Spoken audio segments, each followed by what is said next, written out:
Kita resmi kita buka ya pertemuan dari kuliah tamu kali ini, kesempatan kali ini. Assalamualaikum warahmatullahi wabarakatuh. Selamat sore dan juga selamat sore menjelang maghrib juga ini di Jepang sana. Em, Terima kasih kepada Mas Rafyoga Irsadanar, kita shorting. Dan juga kepada teman-teman mahasiswa dari program studi hubungan internasional Universitas Profesor Dr. Mustopo Bragama yang telah hadir dalam kuliah apa namanya pertemuan kali ini, yaitu kuliah tamu dari kelas keamanan non tradisional. Nah, mungkin sebelum saya serahkan field ininya ke Mas Raffi ini gitu ya, saya sedikit memperkenalkan Mas Raffi ini saat ini adalah seorang PhD candidate gitu ya dari Kobe Graduate School of International Cooperation Studies Kobe University di Jepang. Beliau menyelesaikan S1-nya dari Universitas Muhammadiyah Yogyakarta, kemudian apa namanya melanjutkan studi juga di S2-nya di Graduate School of International Cooperation Studies G6 Kobe University melalui apa namanya menjadi Max Scholar gitu ya. Jadi mendapatkan beasiswa dari pemerintah Jepang untuk melanjutkan S2 dan S3-nya. Dan um, sepemahaman saya gitu ya, sepemahaman saya Mas Raffi ini fokus kajian dan atau keahliannya adalah terkait dengan em, kerjasama luar negeri antara Indonesia dengan apa namanya Jepang. Spesifiknya mungkin agak spesifik kepada isu-isu kerjasama keamanan antara Indonesia dan Jepang. Itu dari yang saya ingat dari S2 dan ini ya ngobrol-ngobrol di study room ya. Nah, jadi dengan demikian cukup panjang perjalanan Mas Raffi ini juga dalam dalam studinya, karena saya juga kebetulan saksi hidup dari jerih payah Mas Raffi gitu ya. Dan beliau ini pencapaian sangat-sangat luar biasa. Salah satunya juga ya mewawancarai begitu banyak petinggi-petinggi dari Kementerian Luar Negeri dan juga Kementerian Pertahanan maupun figur-figur penting terkait dengan kebijakan luar negeri Jepang khususnya kepada Asia Tenggara dan Indonesia. Nah, sehingga dengan demikian tidak perlu kita tidak perlu ragu lagi atas keahlian dari Mas Raffi dalam konteks ini. Nah, Mas Raffi, mungkin untuk mempersingkat waktu, saya serahkan kepada Mas Raffi. Waktu dan tempat dipersilahkan Mas Raffi.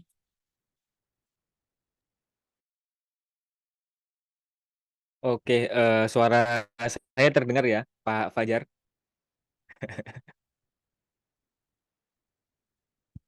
Oke, Assalamualaikum warahmatullahi wabarakatuh. Salam sejahtera untuk kita semua. Sebelumnya terima kasih kepada Kang Aji, ini senior saya di Kobe, 5 tahun sudah berkenan diajak gabung untuk ngobrol dan diskusi sama teman-teman di Universitas Mustopo membahas isu-isu keamanan non tradisional. Jadi nama saya Raffi, saya sekarang semester terakhir di Kobe University, Graduate School of International Cooperation Studies, submission disertasi bulan depan. Jadi ini, injury time. Jadi topik penelitian saya adalah kebijakan luar negeri Jepang di Asia Tenggara, dengan fokus kerjasama keamanan, Jepang Indonesia, yang mana itu berkelindan dengan isu-isu, keamanan tradisional dan non tradisionalnya. Nah, jadi hari ini kita akan, ngobrolin pada dasarnya 3 hal. Yang pertama adalah kita coba refresh dulu, soal konsep keamanan non tradisional dan juga konsep human security itu sendiri. Kemudian kita akan kontekskan dengan, kasus Jepang, kenapa Jepang ini unik ketika membahas human security dan juga contoh-contoh implementasi, konsep human security di, kebijakan luar negeri Jepang atau kerjasama Jepang yang ada di Asia Tenggara, gitu. Nah, untuk detailnya aku izin share screen. Oh iya, mohon izin, host untuk di-enable untuk saya bisa share screen.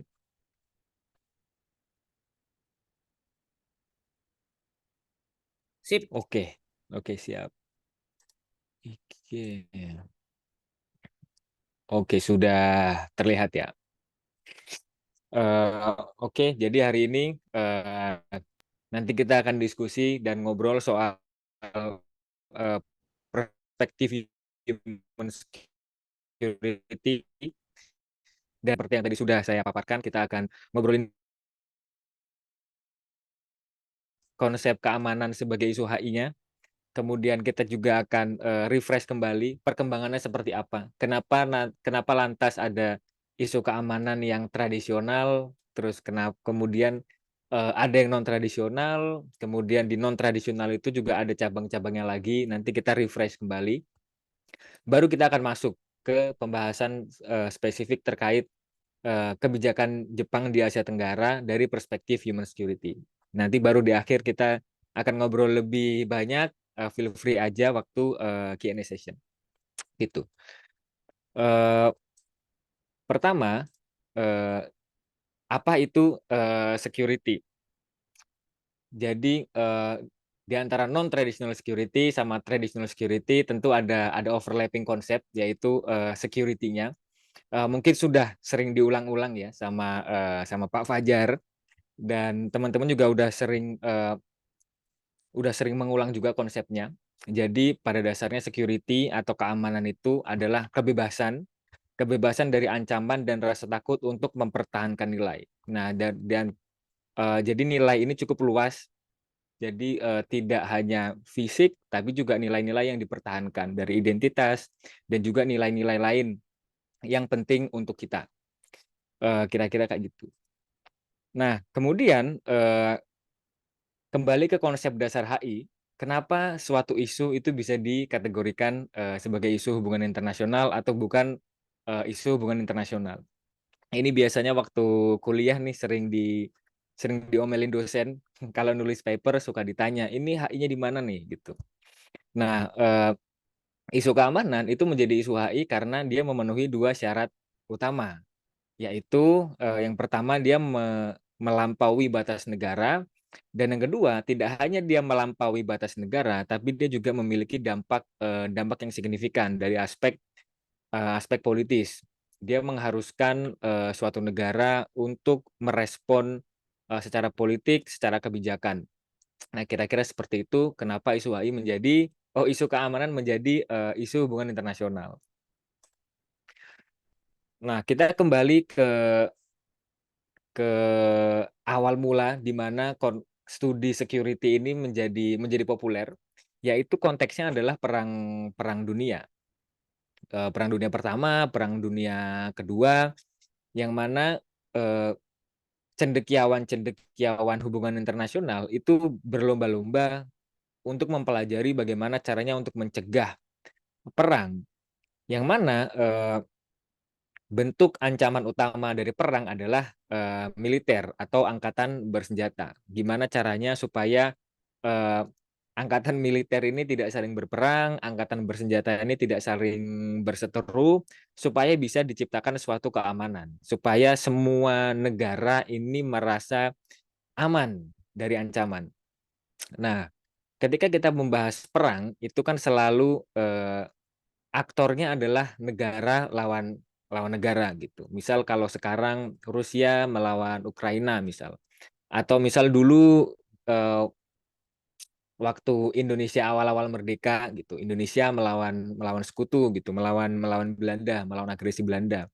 Jadi jadi aktor utamanya itu adalah negara gitu. Itu yang dinamakan traditional security.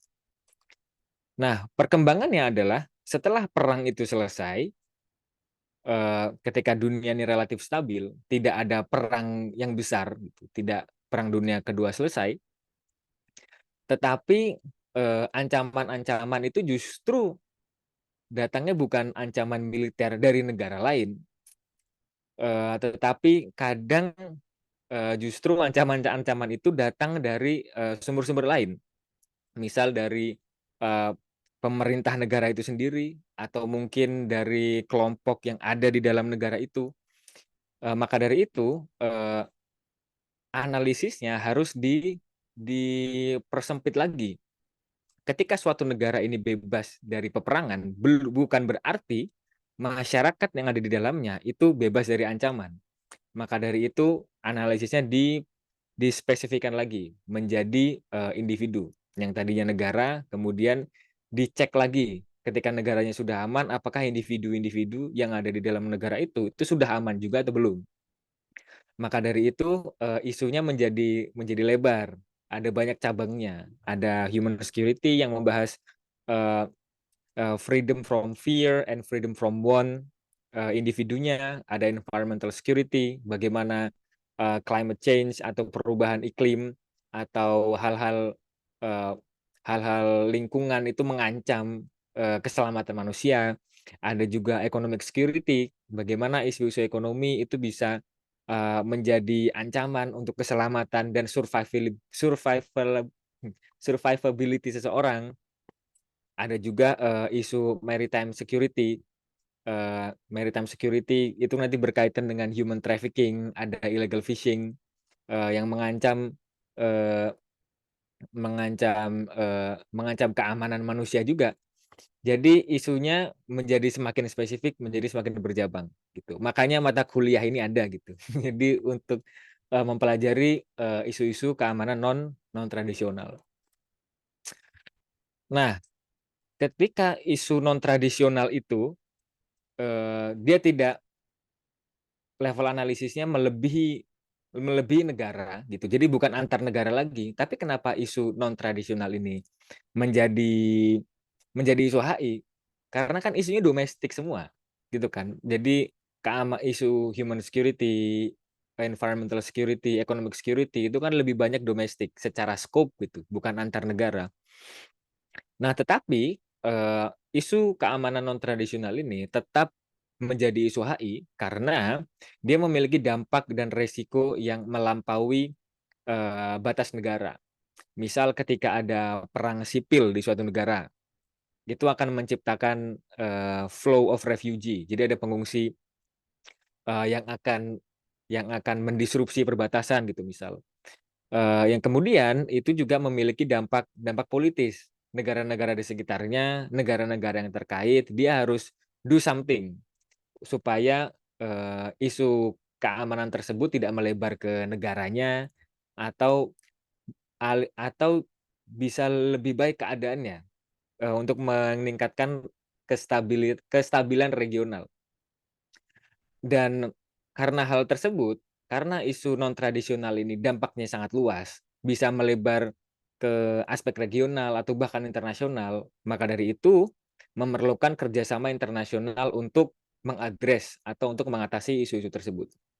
Nah, maka dari itu isu non tradisional ini tetaplah menjadi isu hubungan internasional eh, terlepas dari isu ini bukan perang antar negara, bukan konflik antar negara, tetapi karena dampaknya melampaui batas negara dan memiliki dampak politis dan memerlukan kerjasama antar banyak negara untuk mengatasi itu, maka dari itu isu ini tetaplah isu hubungan internasional.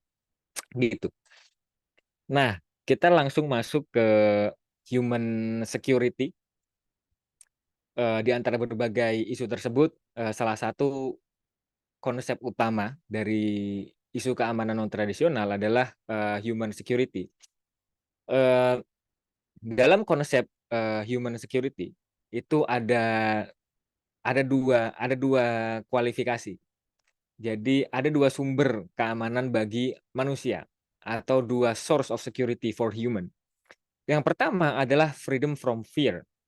Yang dimaksud dengan freedom from fear ini adalah kebebasan dari ancaman ancaman keselamatan terhadap manusia tersebut.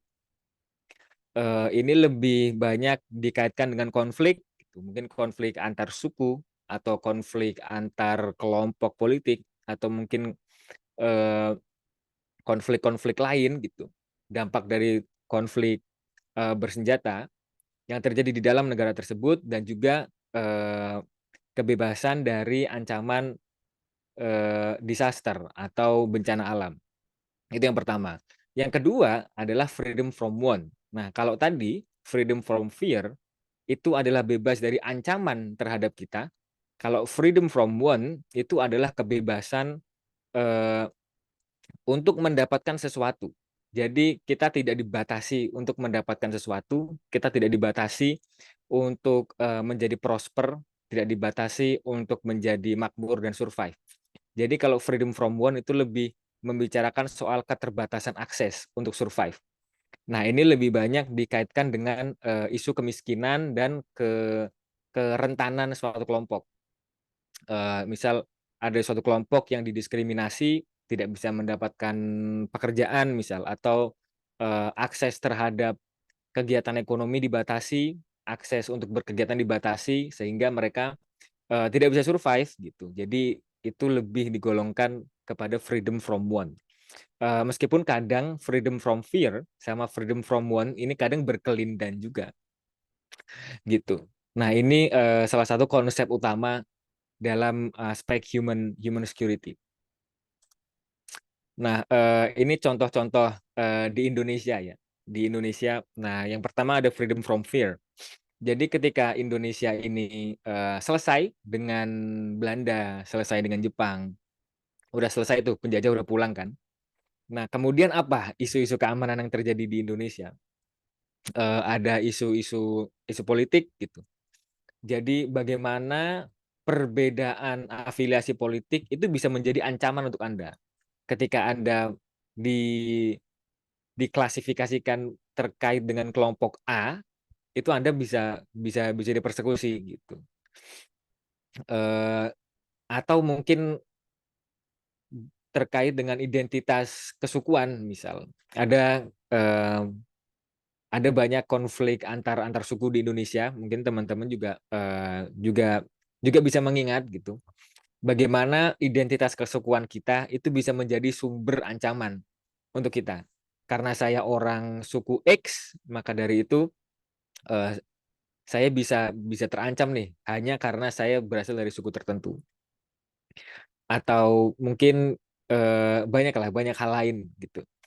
Atau mungkin saya terlihat eh, saya punya identitas tertentu nih, misal saya bertato gitu. Kemudian itu bisa bisa mengancam keselamatan saya. Gitu. Nah, itu yang terjadi di Indonesia. Ada juga bencana alam juga ada, isu isu terorisme juga ada. Nah, gitu. Jadi human security mengadres hal-hal tersebut. Bagaimana supaya eh, hal-hal tersebut itu bisa diselesaikan dengan baik sehingga semuanya bisa terbebas dari perasaan takut, terbebas dari ancaman, terlepas dari siapapun mereka, identitasnya apa, sukunya apa, agamanya apa, mereka bisa hidup dengan nyaman tanpa ancaman. Yang kedua adalah freedom from want.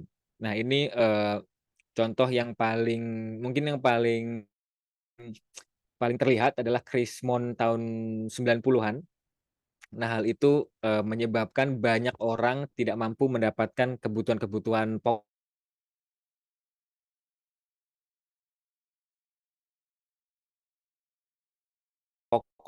Terjadi kerusuhan yang mana ini juga mengancam lebih banyak orang gitu. Isunya melebar, tidak hanya tidak bisa beli kebutuhan pokok, tapi juga ada isu-isu diskriminasi ras dan lain sebagainya.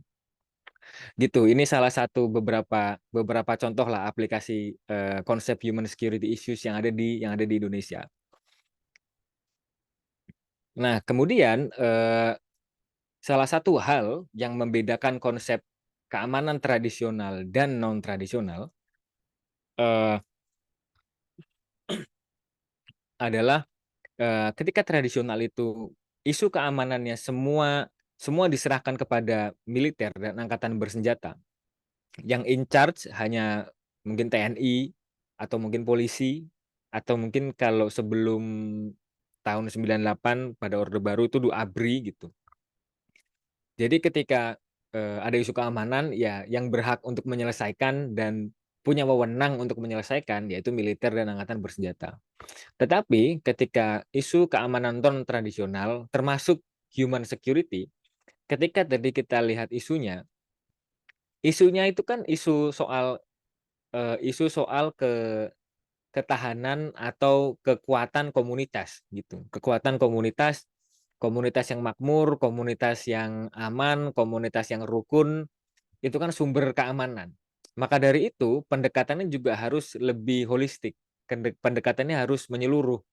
Jadi, aktor yang terlibat di isu-isu non-tradisional untuk mewujudkan keamanan non-tradisional itu hampir semuanya pada dasarnya.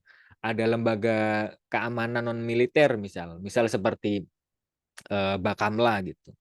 Kemudian ada pemerintah pusat beserta kementerian-kementeriannya, ada pemerintah daerah, ada NGO yang bersinggungan langsung dengan masyarakat, dan juga organisasi serta komunitas-komunitas yang ada di masyarakat. Semua harus bekerja sama, semua harus saling bahu-membahu, saling meng-empower supaya terwujud masyarakat yang resilient, masyarakat yang makmur, masyarakat yang aman. Karena dari situ lahirlah keamanan yang lebih sustainable. Karena ketika suatu negara itu sudah aman dari aspek militer, belum tentu aspek-aspek lainnya memberikan rasa aman juga, seperti itu. Nah, kita masuk ke konteks Jepang, seperti yang tadi sudah saya singgung di awal, kita akan bahas, eee, soal konteks Jepangnya. Kenapa human security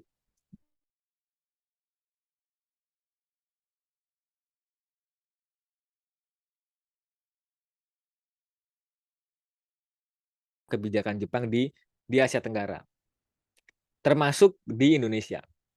Gitu. Jadi ini ada beberapa foto. Ini, foto waktu, eee, gempa dan tsunami Palu Donggala.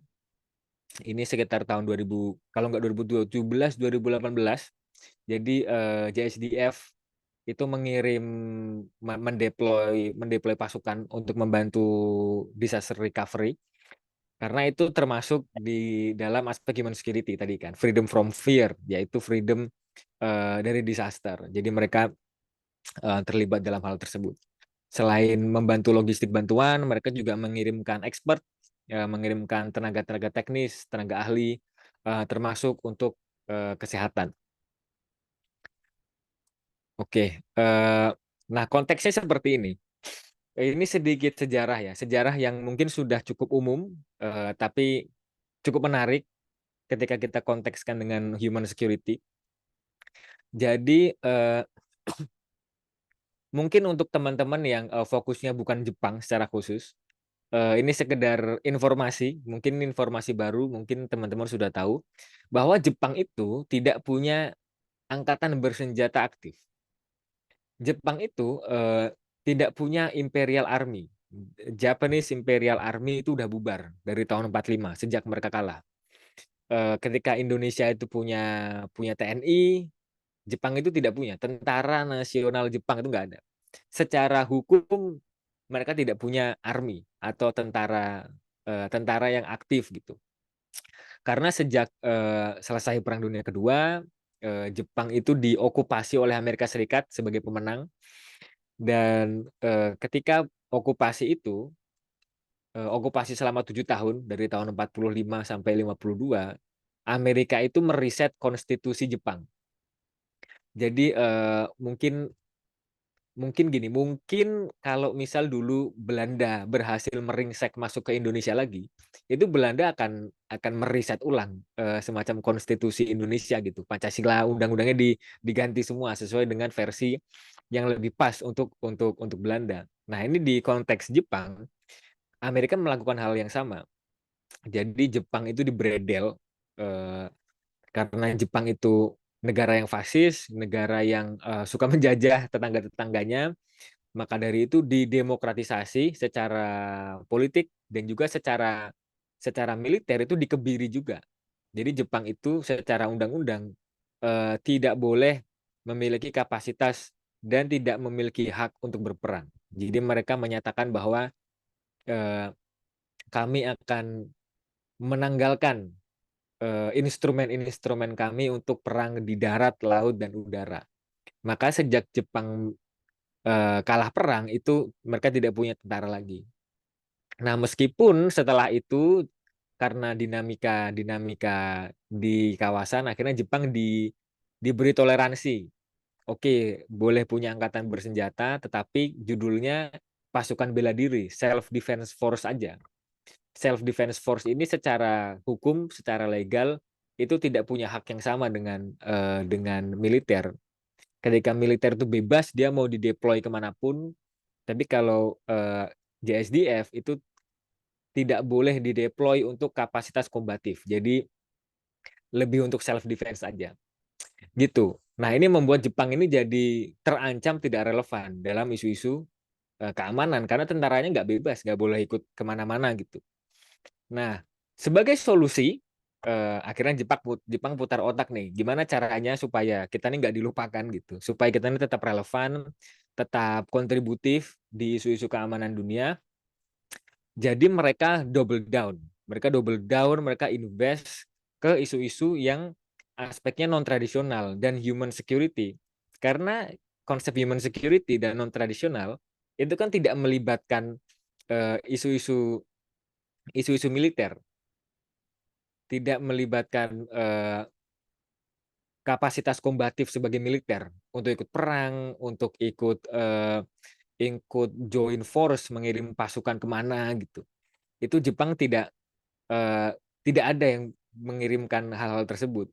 Nah, jadi semua pasukan yang dikirim itu semuanya untuk isu-isu non tradisional dan juga non combative role.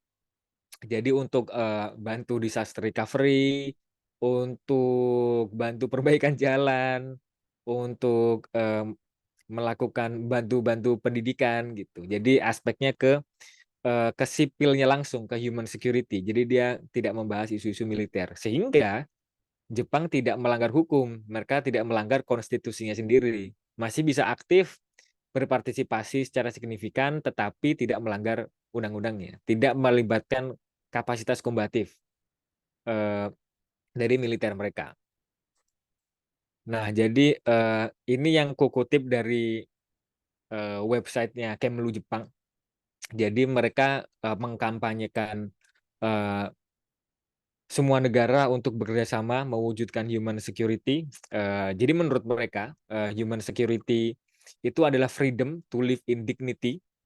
Jadi mereka hidup dengan rasa hormat, mereka hidup sebagai anggota yang equal dengan anggota masyarakat yang lain. Dia tidak didiskriminasi, tidak dianggap second class, dan juga mereka terbebas dari rasa takut dan terbebas dari keterbatasan. Jadi terbebas dari konflik, terbebas dari ancaman terorisme, dari perdagangan manusia, dari kemiskinan, dari isu infectious disease, kalau kemarin itu COVID juga, dan juga bencana alam. Nah, tapi di sini menurut Kemlu Jepang, natural disaster sama infectious disease ini masuknya freedom from want. Meskipun ini di berbagai dokumen lain itu masuknya ke freedom from fear karena kan dia ancaman terhadap keselamatan individu. Maka jika kita berhasil mengadres semua isu ini, kita bisa mengempower, kita bisa memberdayakan masyarakat dan menciptakan individu-individu yang membentuk masyarakat yang resilient atau masyarakat yang kuat gitu. Nah, ini kukutip juga dari JICA. Jadi solusi yang dia tawarkan, kebijakan-kebijakan yang dia tawarkan itu ada 2. Jadi ada proteksi dari pemerintah pusatnya atau top down approach. Ini proteksi dari aspek proteksi ini lebih menekankan ke peran pemerintah pusat dan juga pemerintah daerah sebagai istilahnya quote and quote penguasa lah, orang yang in charge di berbagai kebijakan. Tetapi selain itu juga mensupport juga masyarakat dari bawah gitu. Jadi di komunitas-komunitas komunitas-komunitas terkecil di masyarakat itu di empower, diberdayakan dengan berbagai program, dengan berbagai bantuan supaya saling melengkapi lah antara pemerintahnya dan masyarakatnya. Nah, kemudian dari JICA ini aspek-aspek yang strategi-strategi yang diemploy atau strategi-strategi yang dikeluarkan itu dari aspek pusat dia juga bekerja sama dengan negara lain, tetapi ketika di bawah dia mengempower eh, mengempower komunitas-komunitas, bisa lokal NGO, bisa masyarakat di desa tertentu, dan lain sebagainya. Gitu. Jadi strategi mereka adalah selain mengengage pemerintah pusatnya, mereka juga membantu komunitas-komunitas yang ada di bawah gitu. Jadi approach-nya lebih lengkap dan komprehensif. Nah, contoh di Asia Tenggara ya, Freedom from Fear misal. Freedom from Fear tadi ada isu bencana alam, jadi program mereka ada humanitarian assistance sama disaster risk reduction. Ini ada satu contoh program antara TNI, antara Tentara Nasional Indonesia sama JSDF-nya Jepang. Jadi mereka bikin kerjasama capacity building program,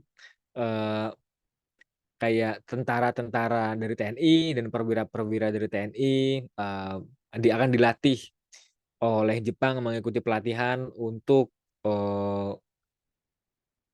meningkatkan kapasitas dalam mitigasi bencana gitu, keterlibatan militer dalam mitigasi bencana. Meskipun personelnya militer, tapi isu yang dikerjakan itu kan isu non tradisional, bukan isu militer kan. Jadi JSDF-nya tidak melanggar konstitusi. Jadi mereka masih bisa aktif secara maksimal di situ, tetap relevan lah. Itu salah satu contohnya. Nah, yang kedua, yang langsung ke masyarakat sipil tadi, empowerment dari bottom up. Ini contohnya adalah di Filipina. Jadi di Filipina itu kan Filipina Selatan ada konflik eh, konflik konflik separatisme di Mindanao.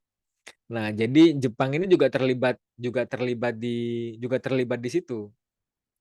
Tetapi yang didukung oleh Jepang melalui ODA mereka itu bukan mengirim tentara terus mereka mendamaikan kedua pihak, tapi Jepang ini dia memberikan grant kepada NGO-NGO untuk menanamkan value-value peace, menanamkan value-value non-violence gitu. Jadi ini di foto ini peresmian pemberian grant kepada salah satu NGO di situ. Kemudian NGO tersebut akan melaksanakan program-program di sekolah-sekolah di daerah tersebut untuk mengajarkan peace, untuk mengajarkan konsep-konsep non-violence kepada generasi-generasi muda di daerah itu supaya ketika nanti anak-anak ini tumbuh besar itu tidak berkonflik lah antara satu sama lain gitu. Itu juga ada melalui empowerment NGO atau komunitas yang ada di masyarakat langsung. Selain itu juga ada konsep maritime security. Jepang memberikan maritime security assistance ke beberapa negara di Asia Tenggara. Meskipun ini bisa diperdebatkan ya, karena ada unsur tradisionalnya juga. Jadi negara-negara yang dikasih ini eh, entah kebetulan entah tidak itu semuanya yang memiliki kepentingan di laut Cina Selatan. Tapi yang jelas preteksnya Jepang itu ini untuk pengawasan perikanan gitu, untuk membantu menjaga keamanan para nelayan dari piracy misal atau maritime security yang lain gitu. Jadi Jepang memberikan berbagai hibah. Hibahnya bisa berupa kapal utuh, bisa juga berupa teknologi. Jadi Jepang menghibahkan satelit misal untuk surveillance dan lain sebagainya. Cuman yang jelas ini approach-nya adalah human security. Nah, karena semuanya secara hitam di atas putih, Jepang selalu mengatakan ini semua isunya non tradisional. Jadi kita tidak cawe-cawe dalam hal militer. Karena selain untuk menghindari rejection secara domestik, ini juga untuk menghindari provokasi dari negara-negara lain yang tidak suka ketika Jepang ini aktif secara militer gitu. Jadi ini salah satu strategi Jepang untuk tetap relevan dalam aspek isu keamanan. Nah, Freedom from One ini lebih unik lagi. Jadi ada satu konsep seperti flagship lah, flagship programnya Jepang di Asia Tenggara dan negara-negara lain. Jadi mereka itu rutin memberikan grant untuk grassroots community yang secara spesifik namanya adalah Grassroots on Human Security. Jadi grant untuk membuat program-program, menciptakan teknologi-teknologi yang itu bisa memperkuat komunitas gitu, komunitas di grassroots. Ini salah satu pemberian hibahnya. Ini serah terima bantuan pemerintah Jepang ini untuk pengembangan alat-alat kesehatan, pengembangan fasilitas fasilitas kesehatan di daerah terpencil gitu. Ini termasuk juga ke Freedom from One.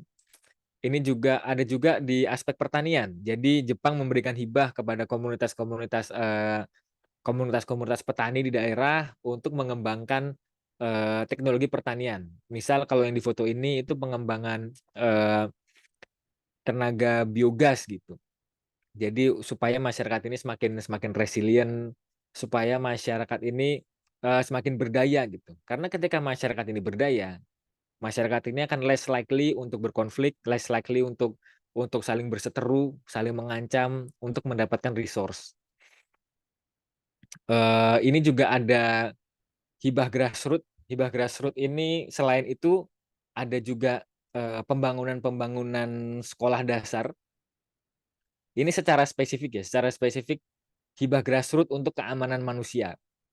Jadi selain isu-isu tadi juga ada isu pendidikan karena ketika masyarakat itu terdidik, masyarakat punya literasi, mereka tidak mudah untuk diadu domba, tidak mudah untuk diprovokasi.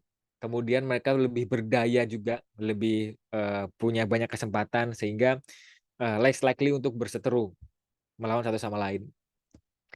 Selain itu juga ada renovasi tempat penangkapan budidaya lebah madu gitu. Ini lebih untuk pengembangan pengembangan proyek-proyek yang ada di komunitas gitu, program-program pemberdayaan masyarakat dan lain sebagainya gitu. Nah, mungkin sebagai pembuka itu dulu sebagai contoh-contoh awalnya. Nanti kita mungkin bisa lebih banyak diskusi. Saya kembalikan ke Pak Fajar. Barangkali nanti mau dipandu untuk tanya jawab sama teman-teman. Coba saya keluar nggak nih? Keluar ya. Oke. Ya ini internetnya naik turun ini udah kalau di Indonesia nih mendung. Oke. Ya terima kasih banyak Mas Raffi, ini Pak Fajar lagi.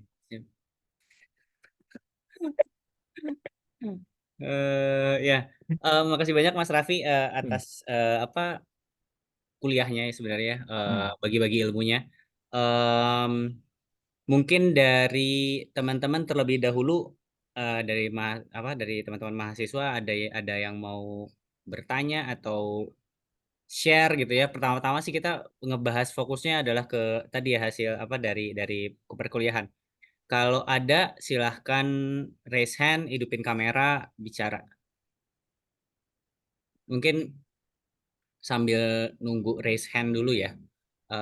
Karena ya kebetulan kan saya juga S1-nya skripsinya juga tentang apa kebijakan pertahanan Jepang ya. Jadi ada tertariknya juga nih Mas Raffi. Mungkin kalau dari saya pertanyaannya adalah terkait dengan ini kan gimana Jepang ya kalau dalam konteks human security dia lebih kepada penganut comprehensive human security gitu ya, yang tadi ada freedom from fear, freedom from want, sama freedom to live in dignity. Bahkan yang freedom to live in dignity itu sendiri apa namanya sebuah keunikan sebenarnya ya, karena konsepnya awal mula muncul dari Jepang juga gitu kan. Ah, yang saya pengen tahu mungkin ya, atau yang saya tertarik adalah terkait ini Mas. Jadi kebijakan luar negeri Jepang dalam konteksnya melaksanakan apa namanya, keamanan manusia ini ya, human security ini, em, apakah dia memang banyak dipegang oleh JSDF, atau JSDF ini ya maksudnya memainkan peranan besar, atau juga dia punya badan-badan lain. Jadi ada aktor-aktor subnasional lain nggak sih selain JSDF yang memang memainkan peranan besar juga dalam konteksnya apa namanya, human security ini? Oke, terima kasih Kang Aji atas pertanyaannya. Oh iya, Hmm. terkait pertanyaan itu, jadi memang yang pelaksananya selain JSDF, bahkan kalau human security, JSDF itu perannya lebih secara kuantiti bahkan lebih lebih lebih sedikit, karena kan dia angkatan bersenjata kan, jadi ruang geraknya terbatas. Yang banyak itu justru JICA. JICA itu semacam Bapenas lah kalau di Indonesia gitu, Japan International Cooperation Agency. Jadi dia yang in charge untuk memberikan bantuan Jepang ke luar negeri dan juga mengelola itu gitu. Jadi bantuannya tidak hanya dalam aspek materi, pinjaman yen atau bantuan gelondongan sumbangan, tapi juga bantuan-bantuan teknis. Nah, jadi JICA ini kolaborasinya dia yang lumayan banyak. Yang paling masuk dan paling spesifik ke human security itu tadi lewat grant tadi, grassroots grant for on human security tadi. Jadi dia menyediakan budget untuk komunitas-komunitas yang bisa membuat program-program yang bisa meningkatkan human security. Jadi justru yang paling signifikan itu JICA kalau kalau kasusnya di Jepang. Karena dari situ mereka ruang geraknya banyak. Bisa official development assistance kan ada banyak tuh, ada untuk transportasi ada, untuk maritime security ada, untuk community development juga ada. Jadi dia lebih ruang geraknya lebih banyak di JICA dibanding JSDF.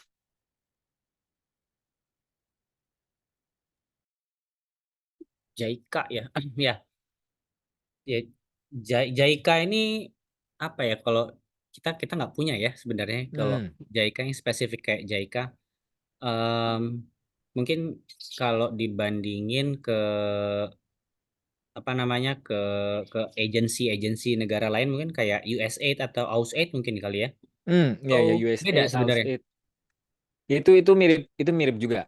Tapi kalau Jepang itu agensinya JICA, nama nama programnya itu ODA, Official Development Assistance gitu. Jadi ya sejenis itu, AUSAID, USAID, kalau Jepang itu JICA. Kalau Korea itu KOICA, KOICA. KOICA itu juga ada. Hmm. Kalau Indonesia mungkin Bapenas tapi dia levelnya dirjen kan. Jadi kayak kerjasama internasional untuk pembangunan gitu. Itu mungkin kalau di Indonesia kasusnya.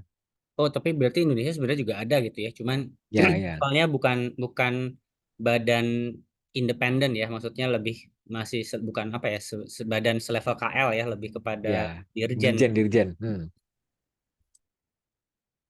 Oke. Ya, gimana? Oh, ini khusus khas di Indonesia. Apa, knalpot motor ya. Eh eh, ya, mungkin kalau dari teman-teman ada yang mau disampaikan, ditanyakan gitu ya, dipersilahkan. Yuk, jangan malu-malu, nambah poin soalnya nanti. Biasanya kalau nambah poin langsung pada mulai ini apa, angkat tangan nih. Nah, itu ada Syekh Danan.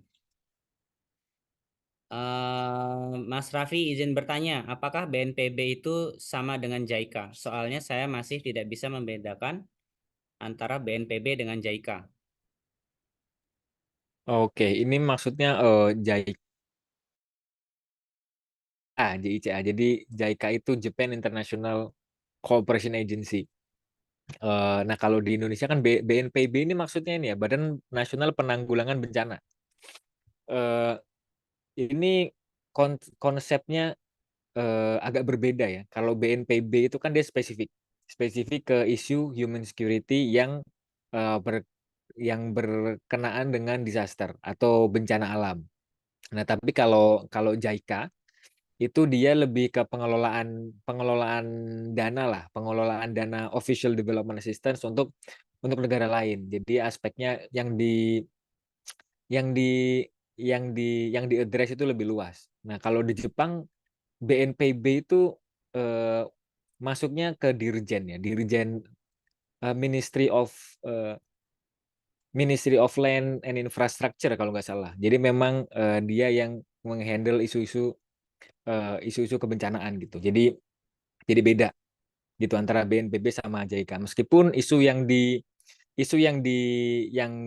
dikerjakan itu kadang overlap gitu dalam aspek-aspek kebencanaan. Gitu. Gitu untuk Syekh Danan. Ya, aku coba pin lagi deh kalau gitu ya. Nah, ada lagi yang mau berdiskusi, yang mau bertanya tentang apa namanya isu keamanan non tradisional ya dengan pemerintah Jepang.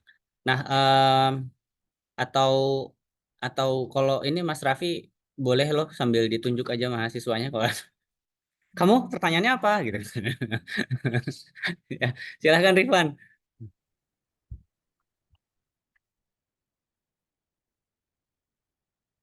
Maaf Mas, nama saya Muhammad Rifan. Saya cuma mau nanya sedikit.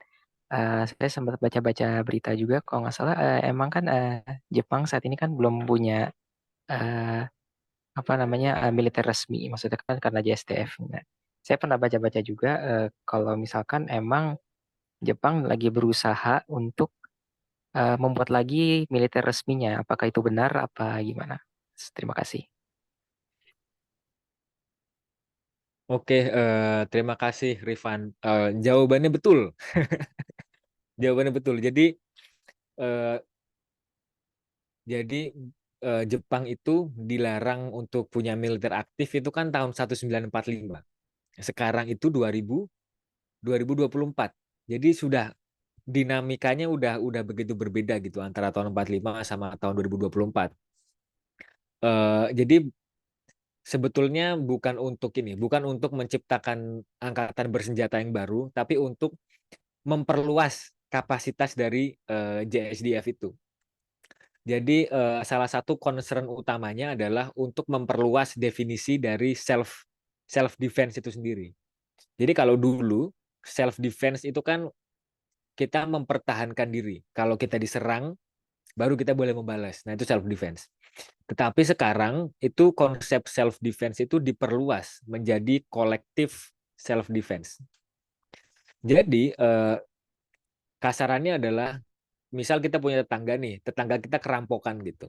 Tetangga kita kerampokan, kita boleh menggunakan senjata kita untuk membantu tetangga kita untuk menciptakan kolektif security tadi. Gitu. Jadi kapasitas JSDF sekarang sudah bertambah menjadi kolektif security. Jadi sejak tahun 2015 itu dia bisa dikirim ke luar Jepang untuk keperluan kombatif, untuk membantu negara sahabat atau membantu aliansinya untuk eh, untuk melawan ancaman gitu. Jadi itu yang sedang diusahakan oleh pemerintah Jepang dan juga sedang ramai-ramai dipelajari oleh sekolah-sekolah yang ada di Jepang gitu. Nah, terkait Amerika Serikat, karena Amerika Serikat ini mulai mulai bokek juga gitu. Dulu kan Jepang nggak boleh punya militer, tapi semuanya ditanggung oleh Amerika. Sekarang Amerika mulai nggak ada duit gitu. Jadi akhirnya mendorong Jepang untuk ikut aktif juga. Gitu. Itu fakta yang memang sebetulnya terjadi. Gitu terkait pertanyaannya. Perluasan kapasitas dari JSDF. Perluasan wewenang gitu.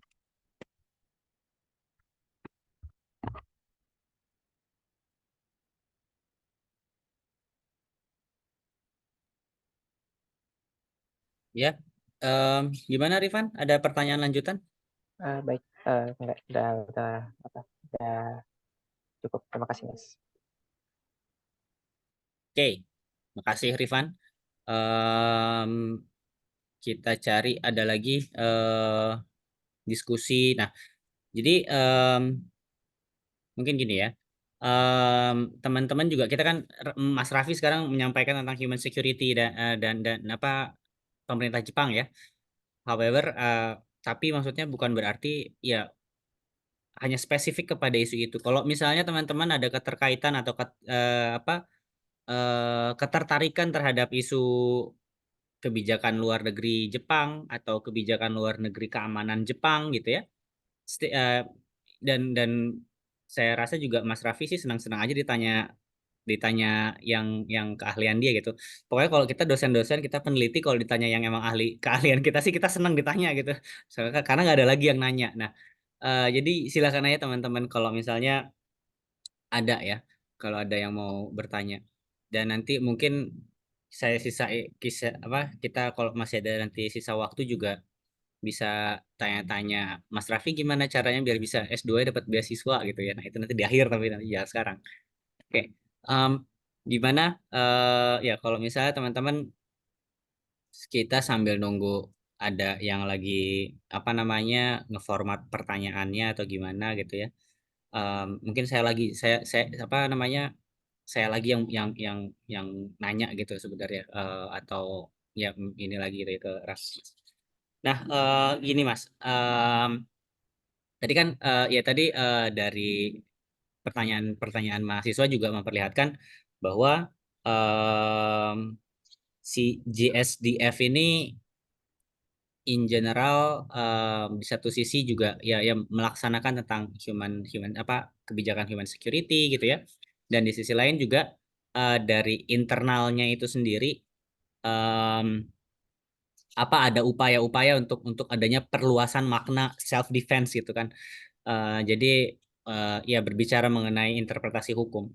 However, cuman kalau misalnya dari pengalaman Mas Raffi itu sendiri gitu, dari ini kan berarti yang melakukan perluasan ini bisa dibilang pemerintah gitu ya, atau politikus lah gitu ya, dietnya Jepang kan. Nah, sedangkan kalau misalnya dari GSDF-nya sendiri dan juga dari masyarakatnya itu sendiri, em, itu seperti apa sih Mas? Apalagi kan kalau kalau pengalaman kita kan masyarakat Jepang juga sebenarnya ya maksudnya sangat menjunjung tinggi human security itu sendiri ya.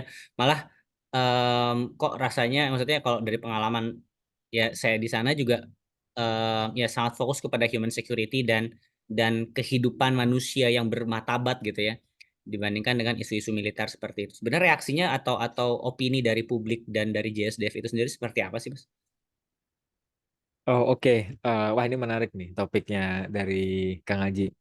Eh, Kalau sebetulnya pun itu pemerintahnya pun ada fragmentasi juga. Karena kan Jepang sebagai negara demokrasi ya, sebagai negara demokrasi yang relatif sehat, itu semua pandangan itu relatif hidup, dari yang revisionis gitu, yang sayap kanan yang memang pengen banget menghidupkan kejayaan Jepang kembali gitu juga ada. Ada juga yang relatif pasifis gitu. Oke, kita harus membangun perdamaian dengan negara lain. Bahkan partai komunis pun ada di Jepang. Jadi ini fun fact aja ya. Jadi partai komunis terbesar di dunia yang hidup di negara non komunis itu adalah Partai Komunis Jepang. Nanti teman-teman bisa googling. Dari pemerintah itu juga terfragmentasi. Nah, terkait JSDF dan masyarakat, kalau dari pandanganku ya, JSDF sih rasanya bukan cukup senang, tapi ada keuntungan juga untuk JSDF, karena ketika isu ini naik, otomatis budget pertahanan kan naik naik cukup pesat tuh. Sejak 2012 tuh budget pertahanan Jepang itu naik cukup pesat. Jadi JSDF sebagai pelaksana gitu, pelaksana kebijakannya, eksekutor juga mendapat lebih banyak resource, mendapat lebih banyak fasilitas. Nah, tetapi di masyarakatnya lebih banyak yang menolak daripada masyarakat yang menginginkan Jepang itu punya militer aktif. Makanya penguasa-penguasa Jepang ini, sekuat-kuatnya penguasa di Jepang, sekuat-kuatnya perdana menteri, itu belum pernah ada yang bisa mengubah konstitusi itu. Mereka berusaha, tapi belum ada yang bisa, karena resistensi masyarakat masih cukup kuat untuk betul-betul merevisi artikel 9. Tetapi di satu sisi itu sudah mulai berkurang juga resistensinya karena ancamannya juga makin nyata gitu. Kita setiap mungkin Kang Haji bisa share juga testimoni ini. Jadi hampir kayak seminggu sekali Korea Utara tuh ngirim-ngirim rudal ke ke sini. Jadi kalau misal follow Twitter pemerintah Jepang gitu pagi-pagi sambil ngopi buka Twitter ada report ini ada rudal Korea Utara nih di laut Jepang gitu. Itu kayak seminggu sekali, 2 minggu sekali tuh ada. Jadi ancamannya pun makin nyata. Jadi masyarakat Jepang perlahan-lahan itu makin pragmatis lah gitu. Terutama yang generasi mudanya ya. Kalau generasi tuanya relatif ada trauma gitu. Jadi gitu. Jadi di masyarakat resistensi masih besar, tapi eh, karena ancamannya juga makin real, jadi perlahan-lahan mulai mulai tergerus lah, mulai pragmatis gitu terkait isu keamanan tadi. Siap, siap. Cukup menarik juga sih. Karena kalau kalau dari pengalaman saya memang em, JSDF ini kita sering ngelihat beritanya adalah kalau lagi bencana alam gitu ya. Itu pasti JSDF yang pertama muncul beritanya. Bahkan mungkin ini juga share ya ke teman-teman mahasiswa adalah ketika kemarin tahun baru itu terjadi gempa besar ya di apa sih aku Di prefektur Ishikawa, Ishikawa. ya Ishikawa prefektur itu em, bahkan itu ada apa ya bersih tegang lah istilahnya ya ada bersih tegang antara pemerintah dengan JSDF dan masyarakat itu karena em, lambat setahu saya tuh kalau nggak salah argumentasinya adalah terlalu lambatnya pengambilan keputusan pemerintah pusat dalam menurunkan JSDF ke wilayah sehingga korban-korban juga juga jadi apa ya nggak bisa di prevent untuk lebih kecil lagi gitu dan jadi cukup menarik karena kalau berbicara dengan ya beberapa rekan-rekan yang di Jepang memang asosiasi JSDF adalah dengan terkait dengan bencana alam kan paling seringnya ya kalau di Jepang itu sendiri. Oke, gimana em, teman-teman ada pertanyaan atau ada diskusi lagi? Oh iya, jadi mau nambahin tuh terkait JSDF. Ada satu insight yang menarik. Perbedaan antara ini aku tahu dari senseiku juga. Jadi kalau di Indonesia itu kan militer itu kesannya harus dijaga berwibawa kan. Jadi kesannya dijaga berwibawa, tegas gitu untuk melindungi masyarakat. Tetapi kalau JSDF itu justru image-nya harus dibuat dibuat cute. Maksudnya dibuat dibuat ramah, dibuat lucu, dibuat kawaii. Makanya dibikin ada maskot-maskotnya, dibuat versi animenya segala macam. Itu tujuannya untuk untuk me- menghapus stigma, bahwa militer Jepang sekarang itu adalah eh, istilahnya bentuk baru dari militer sebelumnya. Jadi untuk sebagai pembeda aja. Nah itu mungkin sebagai intermezzo aja sih. Banyak tuh anime-anime version JSDF gitu. Menarik ya, berarti sebenarnya pemerintah juga secara sadar ingin mengubah branding dari militer itu sendiri karena ya ini kayaknya pertama deh saya ngedengar karena selama ini kan kalau kita ngedengar nggak cuma di Indonesia aja ya bahkan em, ya berbicara militer di negara-negara lain pun branding atau image dari militer kan maskulin macho yang gitu-gitu ya. Bahkan kalau di Indonesia kan sampai ada meme ya gitu ya apa yang muncul terkait dengan militer dan kemacoannya gitu ya. Nah, sedangkan di Jepang sendiri justru di rebranding untuk menjadi lebih approachable gitu maksudnya. Oke, oke, menarik. Gimana ya masih ada diskusi, ada pertanyaan atau gimana Mas Rafi? Kita buka sesi yang lebih luas lagi diskusinya. Aman, Apakah aman. gimana? Atau Mas Raffi juga ada mau nambah-nambahin gitu pengalaman hidupnya di Jepang kaitan dengan human security gitu ya? Mungkin Eh, mungkin kita buka open aja untuk teman-teman mahasiswa nih. Barangkali ada isu-isu barangkali punya ketertarikan lain gitu, bisa apa aja. Ntar kita bisa ngobrol juga. Oke, ini wah ini Hmm, ada Syahdanan lagi nih. oke. Izin bertanya lagi katanya. Hmm. Sebenarnya nggak perlu izin. Kalau bertanya. Ya, kita dibiasakan ya kalau di Hmm. ruang kelas kita nggak perlu pakai izin. Tinggal Hmm. acung tangan aja gitu ya. Nah, apakah Mas Raffi sendiri pernah melihat bagaimana GSDF menanggulangi sebuah masalah di Jepang? Pertanyaan pertama. Dan yang kedua adalah, menurut Mas jika dibandingkan dengan Indonesia itu seperti apa? Hmm. Ya sih, kalau melihat langsung JSDF menyelesaikan masalah sih, rasanya belum pernah ya. Maksudnya syukurnya alhamdulillah di Kobe tidak ada isu yang gimana-gimana gitu. Hidup aman sentosa di sini, jadi nggak ada keterlibatan tentara di kota kami.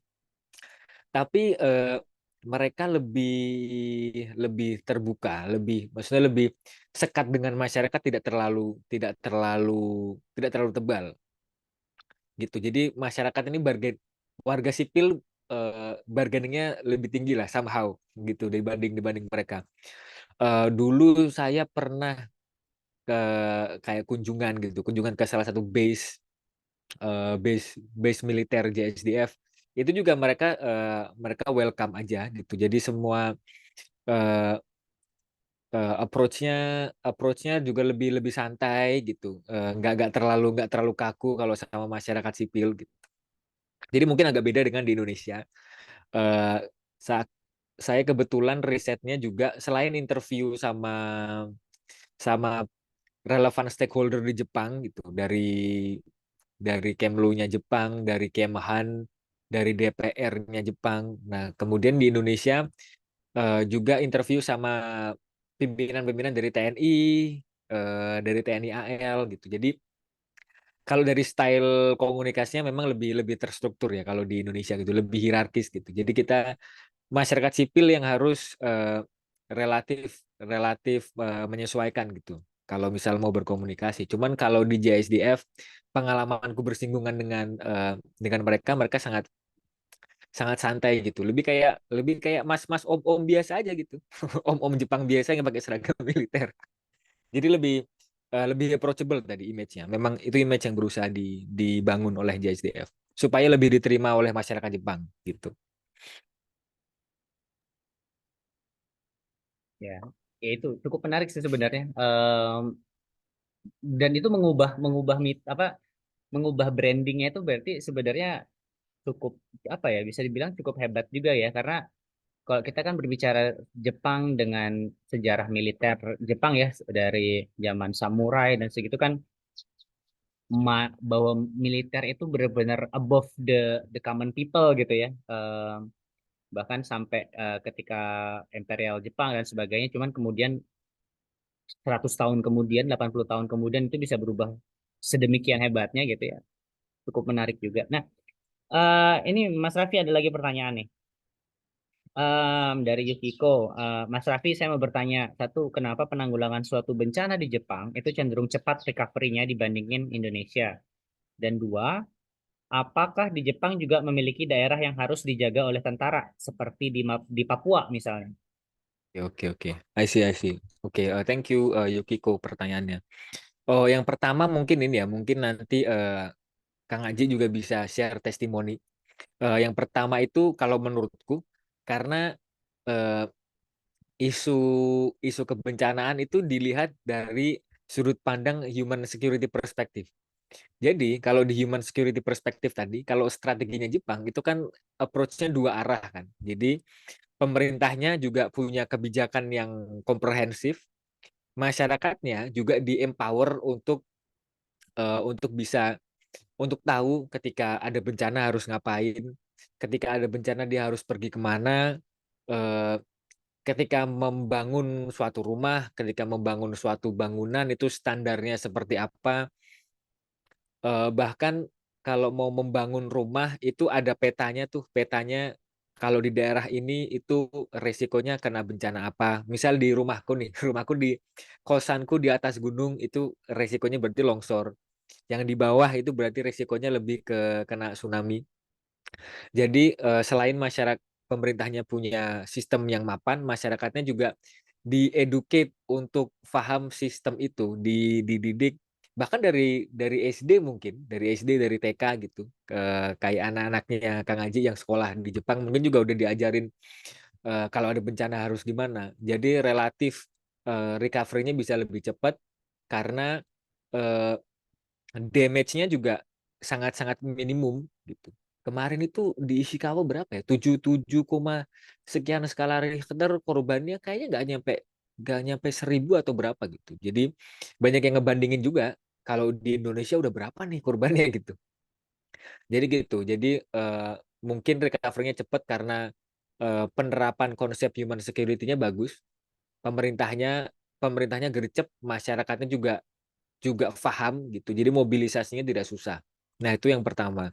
Yang kedua, apa di Jepang juga memiliki daerah yang harus dijaga oleh tentara? Ya ada. Jadi ada di perbatasan di bawah itu di Okinawa tuh ada military base Amerika. Di situ tuh fungsinya untuk mendeter mendeter atau membalance ancaman-ancaman yang ada di sekitar Jepang, ada Korea Utara, ada Tiongkok. Dan juga di perbatasan dengan Taiwan itu memang ada satu pulau kecil yang memang itu spesifik untuk military base itu juga ada. Kemudian di daerah utara di Hokkaido yang berbatasan langsung dengan Rusia itu juga juga ada military base-nya di situ. Jadi eh, mungkin yang membedakan dengan Papua ya. Kalau di Papua kan itu ada insurgensi gitu, ada kelompok KKB yang berusaha dinetralisir gitu. Tapi kalau di Jepang ini lebih ke menjaga perbatasan aja gitu. Itu yang jadi perbedaan.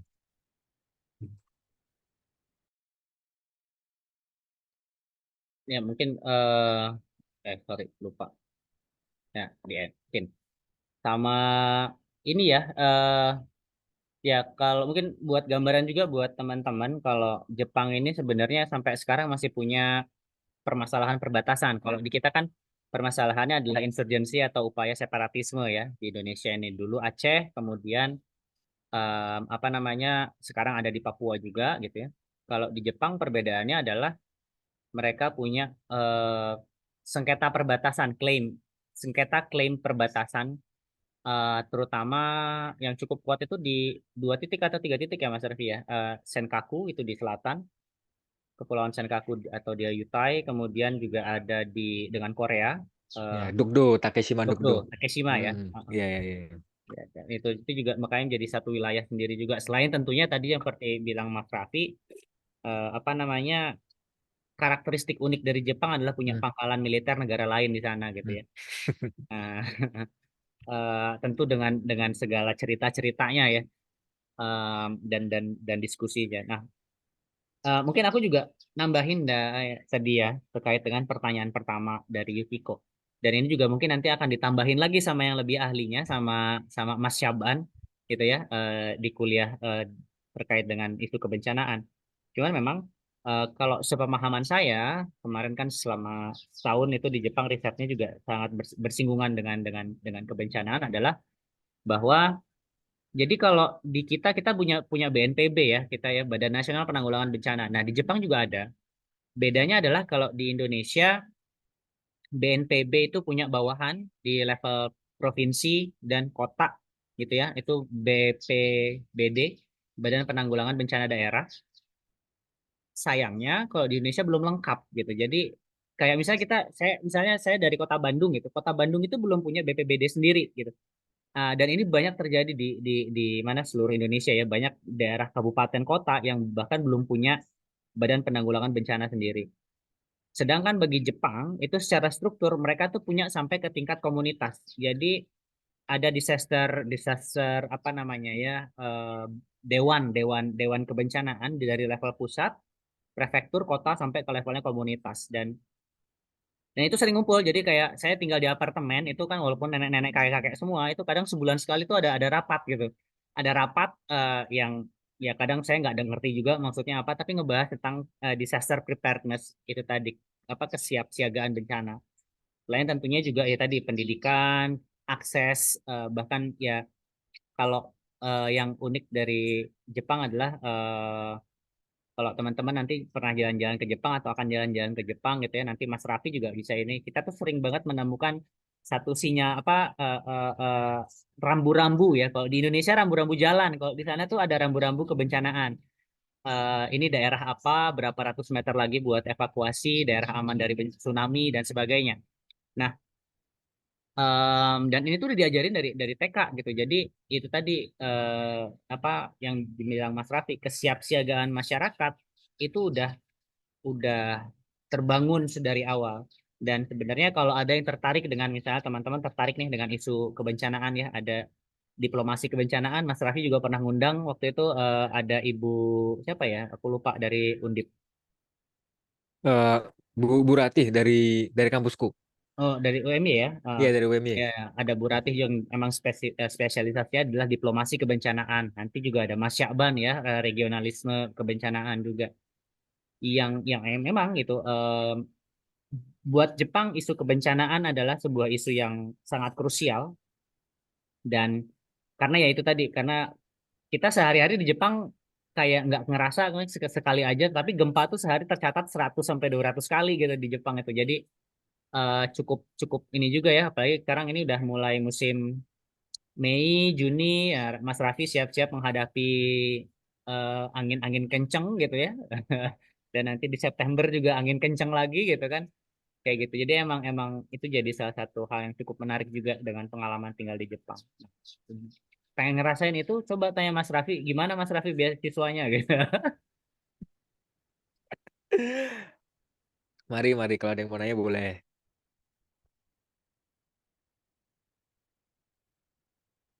Oke, ya masih ada lagi pertanyaan, diskusi. Kita masih punya waktu dan ini juga saya mohon maaf ini suara apa ya nih kalau di bahasa Indonesianya apa ya? Kalau di Jepang namanya semi gitu ya. Serangga yang Oh, berisik ini. Kwak, kwak, kwak, nih. jangkrik anime. Yang jangkrik anime. Jangkrik anime. Oke, tip ada lagi diskusi pertanyaan apa lagi selain ini?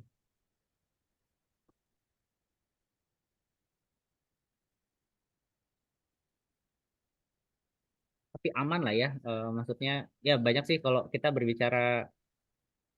Jadi kalau saya pribadi saya sangat mendorong teman-teman untuk keluar negeri ngambil S2 entah nanti buat kerjanya jadi apa gitu ya kerja dulu terus ambil S2 gitu ya karena kita bisa contrasting lah pengalaman hidup kita dengan pengalaman hidup di luar apa plus minusnya gitu ya walaupun minusnya juga ada aja ya Mas Raffi ya Jepang tidak all glitters ya eh, all shiny and glitters juga gitu ya hidup di Jepang juga kan ya.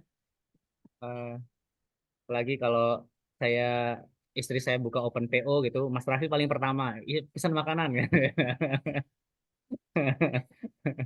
Eh, Oke, kalau misalnya ini tidak ada pertanyaan lagi, em, sebelum saya tutup, mungkin saya serahin dulu ke Mas Raffi untuk closing statement atau apanya ya, Mas Raffi silahkan Mas Raffi. Oke, mungkin kalau closing statement nggak terlalu substantif terkait presentasinya ya, tapi lebih ke message aja gitu. Ini kan teman-teman semester 5, semester 6 ya gitu. Barangkali kalau ada teman-teman yang memang mau lanjut studi ke luar negeri, apalagi ke Jepang gitu. Jepang itu kan sangat research base. Jadi dia sangat menekankan terhadap pengalaman riset. Nah, jadi eh, teman-teman bisa mulai invest di nulis gitu, rajin-rajin nulis tugas-tugas kuliahnya dipublish aja gitu di jurnal-jurnal nasional yang Sinta ya mulai dari Sinta 5 dulu, Sinta 4, Sinta 3, nanti skripsinya dipublish jadi Sinta 2 gitu. Nah, itu bisa menjadi modal yang sangat sangat modal yang sangat bagus bisa membuat teman-teman advantage-nya eh, lebih signifikan daripada pelamar-pelamar yang lain karena pengalaman nulis, pengalaman publish itu agak agak overlook gitu istilahnya ya. Maksudnya tuh nggak terlalu dilihat padahal itu penting banget gitu. Ketika kuliah kan yang lebih menarik itu misal menang lomba atau ikut kegiatan organisasi gitu. Itu bagus.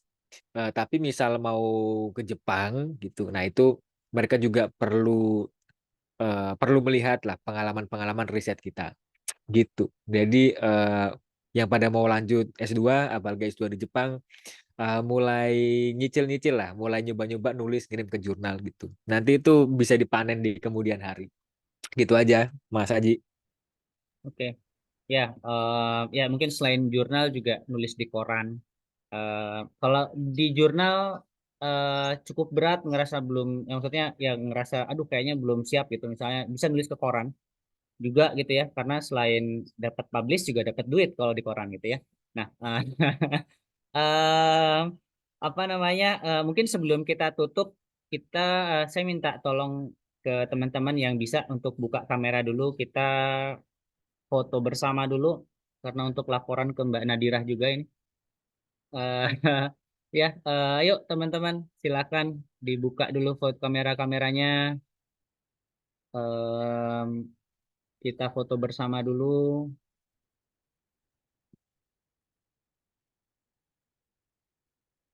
Oke, oke, oke ya. Oke. Dari inilah apa namanya, minimal mulut ke atas lah gitu kelihatan. Jadi jangan cuma jidatnya aja gitu kan. Kalau jidatnya aja nggak tahu siapa gitu. Oke ya, eh, saya ini sekarang sebentar. Saya ini sekarang siap-siap.